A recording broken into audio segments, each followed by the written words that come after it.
जीतने वालों को मेरा सलाम। ब्रूस ली की जिंदगी अगर एक लाइन में कही जाए तो आर्ट के प्रति जीवन भर का बेहिचक डेडिकेशन। अगर आप ब्रूस ली से मिलते तो उनके आत्मविश्वास से विस्मित हो जाते, उन्हें बड़बोला भी समझते, लेकिन ब्रूस ली जो कहते थे वो कर भी जाते थे। डायरेक्टर रेमंड चाओ, जिन्होंने ब्रूस ली के साथ पहली 2 ब्लॉकबस्टर फिल्में की, कहते हैं ब्रूस ली के चारों तरफ इतनी एनर्जी होती थी कि सेट पर हर कोई उनके आसपास होना चाहता था। Bruce Lee Asian martial arts को मेन स्ट्रीम हॉलीवुड में ले आए थे। ब्रूस ली केवल फाइटर नहीं थे, वो फिलोसफर और टीचर भी थे। एक इंटरव्यू में ब्रूस कहते हैं कि हर तरह की नॉलेज आखिर में अंदर मुड़कर सेल्फ नॉलेज तक पहुंचती है। मैंने अपने और दुनिया के बारे में जो भी जाना है वो मार्शल आर्ट से सीखा है। ब्रूस ली बचपन से बहुत जिद्दी और निर्भीक थे। कितना भी बड़ा चैलेंज आ जाए वो कभी पीछे नहीं हटते थे और इसी कारण हॉलीवुड में अपनी जगह बना पाए। लेकिन इसी जिद्दीपन ने ब्रूस ली को बचपन में परेशान भी किया। ब्रूस ली का जन्म सैन फ्रांसिस्को कैलिफोर्निया में हुआ था, लेकिन 1941 में वर्ल्ड वॉर 2 के डर से उनके पिता परिवार लेकर हांगकांग चले गए। हांगकांग ब्रूस के लिए कठिन जगह थी। वर्ल्ड वॉर 2 के बाद शहर का लॉ एंड ऑर्डर बिगड़ चुका था। बड़े शहर में कई गैंग्स पनप रहे थे। ब्रूस ली जो बचपन में दुबले पतले छोटे हाइट के बच्चे नजर आते थे, स्कूल के बाहर अक्सर परेशान किए जाते। ब्रूस किसी चैलेंज से पीछे नहीं हटते थे, इसलिए कई बार स्ट्रीट फाइट्स में पड़ जाते। एक बार उन्होंने बड़े गैंग के बॉस के लड़के की पिटाई कर दी। आगे लड़ाई और जान के खतरे के डर से 14 साल के ब्रूस को उनके माता पिता ने यिप मैन के पास मार्शल आर्ट सीखने भेजा। यिप मैन विंग चुन मास्टर और बढ़िया फिलोसफर थे। उन्होंने ब्रूस ली को सेल्फ कंट्रोल और डिसिप्लिन सिखाया, लेकिन ब्रूस ली की स्ट्रीट फाइट्स बढ़ती जा रही थी। जेल का खतरा जानकर ब्रूस ली को वापस यूएसए भेज दिया गया। यहाँ ब्रूस ली की एनर्जी और निर्भीकता को नया डायरेक्शन मिला। उन्होंने यूनिवर्सिटी ऑफ वॉशिंगटन में फिलॉसफी पढ़ना शुरू किया, जहाँ कैंपस में सब ब्रूस ली के मार्शल आर्ट से प्रभावित हुए। अपने दोस्तों और स्टूडेंट्स का इंटरेस्ट देखकर ब्रूस ने पहला मार्शल आर्ट्स क्लब खोला। इसी बीच उनकी शादी भी हो गई। ब्रूस ली ने अपना काम बढ़ाया और दूसरा स्कूल कैलिफोर्निया में खोला, जहाँ वे एशियन, अमेरिकन, अफ्रीकन, कॉकेशियन सब रेसेस को सिखाते थे और कोई भेदभाव नहीं होता था। वो चाइनीज मार्शल आर्ट्स के सीक्रेट सिखाने वाले पहले टीचर थे और कई एशियन टीचर्स को ये बात पसंद नहीं थी।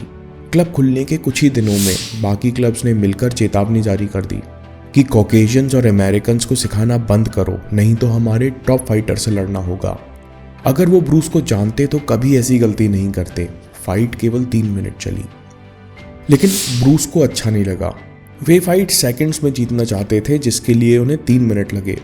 ब्रूस हमेशा अपने आप को पुश करते रहते। यही हमेशा ज़्यादा करने की, अपने आप को पुश करने की हैबिट हमने मेंटल टफनेस में देखी। ब्रूस ने अपनी ट्रेनिंग और डिसिप्लिन बढ़ा दिए, मार्शल आर्ट्स में बदलाव लाना शुरू कर दिया।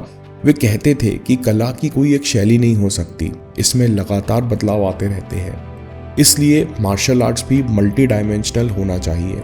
फिर एक बार ब्रूस को लॉन्ग बीच कैलिफोर्निया में एक कराटे चैंपियनशिप में आमंत्रित किया गया, जहां उन्होंने अपने 1 इंच पंच से सबको चौंका दिया। फिर एक ब्लैक बेल्ट टीचर को अपनी किक दिखाई। वो टीचर कोर्ट पार करता हुआ 50 मीटर दूर गिरा। मार्शल आर्ट्स में ब्रूस का नाम हो रहा था, लेकिन अभी पैसे की किल्लत थी। इसी बीच ब्रूस के पिता भी नहीं रहे। अंतिम संस्कार से लौटकर ब्रूस पूरी तरह से मार्शल आर्ट्स की नई कला विकसित करने में लग गए, जिसमें बॉक्सिंग, रेसलिंग, विंग चुन से प्रिंसिपल लिए गए थे, जिसका नाम उन्होंने दिया जीत कुंदो। इसमें फिलॉसफी और कंसेप्ट्स थे जो हर कोई अपने शरीर और स्टाइल के हिसाब से अपना सकता था। इसी बीच ब्रूस ली को ग्रीन हॉर्नेट में काटो के ऑडिशन के लिए बुलाया गया। प्रोड्यूसर ऑडिशन टेप पर ब्रूस की पर्सनैलिटी से इम्प्रेस हो गए थे। फिर 1 साल टलने के बाद शो लॉन्च हुआ। लोगों ने छोटे पर्दे पर ऐसा कभी नहीं देखा था। शो केवल 1 साल चला। साइड किक होने के बावजूद ब्रूस बहुत पॉपुलर हुए। ब्रूस को उसके बाद छोटे मोटे रोल ऑफर हुए, लेकिन उन्हें ऐसे रोल करना मंजूर नहीं था जो चाइनीज को केवल नौकर या बावर्ची दिखाता हो। एशियन एक्टर के लिए हॉलीवुड में लीड रोल पाना बहुत मुश्किल था। अपनी फैमिली चलाने के लिए ब्रूस ने सेलिब्रिटीज के घर जाकर मार्शल आर्ट सिखाना शुरू कर दिया। वो हमेशा सीखना और सिखाना चाहते थे। अगर आप ईमानदारी से अपना होमवर्क करते हो तो ब्रूस जैसा टीचर आपको दिल खोलकर सिखाएगा। उस वक्त ब्रूस ने अमेरिका के नेशनल कराटे चैंपियंस और कई धुरंधरों को ट्रेन किया। कुछ ही दिनों में ब्रूस हॉलीवुड में बेमिसाल टीचर के रूप में फेमस हो गए। ब्रूस की जिंदगी में जितने भी चैलेंजेस आए, उन्होंने उन सबको दीवार की जगह सीढ़ी बना लिया, चाहे वह पिता की मृत्यु हो या जॉब का न मिलना या फिर कोई चोट लगना। 1970 में एक दिन वेट ट्रेनिंग करते समय उनको पीठ में चोट लग गई। डॉक्टर्स ने बताया कि वे अब कभी मार्शल आर्ट्स नहीं कर पाएंगे। ब्रूस ने जैसे उनकी बात सुनी ही ना हो। 6 महीने रेस्ट करते समय उन्होंने जीत कुंदो के हर पहलू के बारे में लिखा और दर्द ठीक होने के बाद उन्होंने अपना ट्रेनिंग रूटीन और बढ़ा दिया। वो देखना चाहते थे कि इंसानी शरीर की लिमिट क्या है। वो एक दिन में 2000 पंचेस और 1000 किक्स प्रैक्टिस करते, कभी 16 किलोमीटर उल्टे दौड़ने चले जाते या 25 किलोमीटर बाइक चलाते। इसी बीच ब्रूस ने हांगकांग के चक्कर काटे।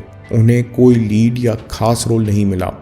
फिर 6 महीने बाद जब ग्रीन हॉर्नेट चाइना में रिलीज हुआ, उसके बाद जब ब्रूस ली हांगकांग गए तब वे वहाँ के स्टार बन चुके थे। उसके बाद ब्रूस का करियर कभी नहीं रुका। ब्रूस ली ने रेमंड चाओ के साथ पहली पिक्चर बिग बॉस की। मूवी छोटे बजट की थी। उस समय हांगकांग में फैंस थिएटर में पत्थर, चाकू और हथियार लेकर आते थे। रिलीज होने से पहले ब्रूस को चिंता हुई, लेकिन फिल्म ने सारे रिकॉर्ड तोड़ दिए। फिर 2 लगातार सुपरहिट फिल्म देने के बाद ब्रूस ली ने एशिया जीत लिया था, लेकिन अभी हॉलीवुड बाकी था। अपना सपना ध्यान में रखकर ब्रूस ने रेमंड चाओ के साथ अगली फिल्म पार्टनर की। वे ऑफ द ड्रैगन में ब्रूस ली ने अपनी क्रिएटिविटी और मेहनत लगा दी। उन्होंने 8 लोगों का काम अकेले किया। डायरेक्टर, एक्टर, कोरियोग्राफर होने के साथ साथ फिल्म में स्क्रिप्ट और बैकग्राउंड म्यूजिक भी दिया। वे ऑफ ड्रैगन ने पिछले सारे रिकॉर्ड तोड़ दिए। हॉलीवुड अब ब्रूस ली को नज़रअंदाज नहीं कर सकता था। उन्होंने बड़े बजट की फिल्म में स्टार का रोल किया। 1973 में एंटर द ड्रैगन की एडिटिंग के समय ब्रूस ली अचानक बेहोश हो गए। वो मानसिक और शारीरिक क्षमता की चरम सीमा पर थे। डॉक्टर ने कई टेस्ट किए, लेकिन कोई कारण पता नहीं लगा। तबीयत पूरी तरह सुधरने के बाद ब्रूस ली वापस काम पर चले गए। एंटर द ड्रैगन हिट हुई। ब्रूस ली अब इंटरनेशनल स्टार बन चुके थे। फिर चौथी फिल्म गेम ऑफ डेथ पर काम शुरू हुआ, जहां ब्रूस ली को सर में दर्द हुआ, जिसके लिए उन्हें टैबलेट दी गई, जिसे खाने के बाद ब्रूस एक कमरे में जाकर लेट गए। जब बहुत देर तक ब्रूस नहीं उठे, बाद में उन्हें हॉस्पिटल ले जाया गया, जहां उन्हें मृत घोषित कर दिया गया। 1973 में 32 इयर्स के ब्रूस ली चले गए। केवल 4 फिल्मों में काम करके वो इंटरनेशनल स्टार बन चुके थे। उनकी अचानक मौत से पूरी दुनिया में सनसनी मच गई और कई कॉन्स्पिरेसी थ्योरीज और अफवाह फैल गईं। ऑटोप्सी में पता चला कि ब्रूस की मौत दिमाग में अचानक हुई सूजन से हुई है, जो शायद टैबलेट की एलर्जी से हुई थी। ब्रूस की जिंदगी से एक बात क्लियर है, अगर हम अपने अंदर से डर मिटा दें और चैलेंज से निपटने में कोई कमी न छोड़ें, तो कुछ भी हासिल किया जा सकता है। ब्रूस ली एक्टिंग और मार्शल आर्ट्स के साथ साथ अपनी फिलॉसफी और ट्रेनिंग छोड़ गए। कभी मौका मिला तो आपके सामने जरूर लाऊंगा। ब्रूस ली कहते हैं कि do not pray for an easy life, pray for the strength to endure a difficult one. दोस्तों, अगर ये वीडियो आपको पसंद आया है तो मेंटल टफनेस पर वीडियो ज़रूर देखिए, और हाँ, चैनल ज़रूर सब्सक्राइब कीजिए। मैं काम के किस्से लाता रहूँगा। हिम्मत, हरकत, होशियारी।